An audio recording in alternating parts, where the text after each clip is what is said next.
pretty grateful for the opportunity to present.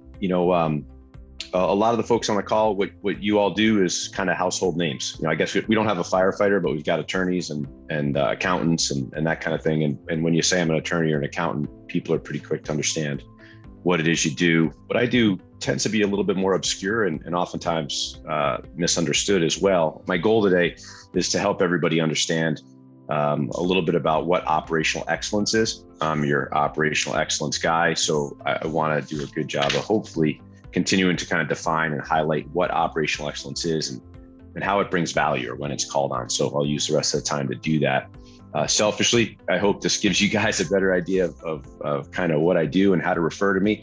But at the same time, hopefully you see something in here that might be helpful to you. And I'd be happy to talk about it over lunch or coffee or what have you, or at a DTQ. So I'm not going to go into detail with my own personal introduction. I want to spend most of the time talking about what I do today, but I think there's a couple subtleties that are important from a background standpoint. One is originally I started off as a mechanical engineer, and the first half of my career was focused on bringing new products to market. I picked up an MBA along the way. I had really unusual opportunities to learn from pretty great mentors, and pivoted at some point to fixing complex problems in business. So I went from new product commercialization to helping businesses perform more effectively.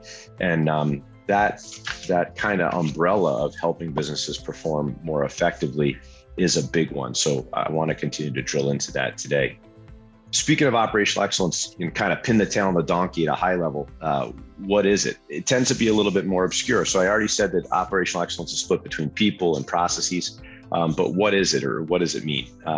Really, that's right in the center of the slide. And the idea is that we want to make changes in the business that really allows good employees or good team members to perform nearly as great team members. So we take the variation out, we take the obscurity out, the questions out, and we get consistent execution. And then once we get consistent execution, we can focus on shifting the mean or making things better, whatever that metric is that the customer values.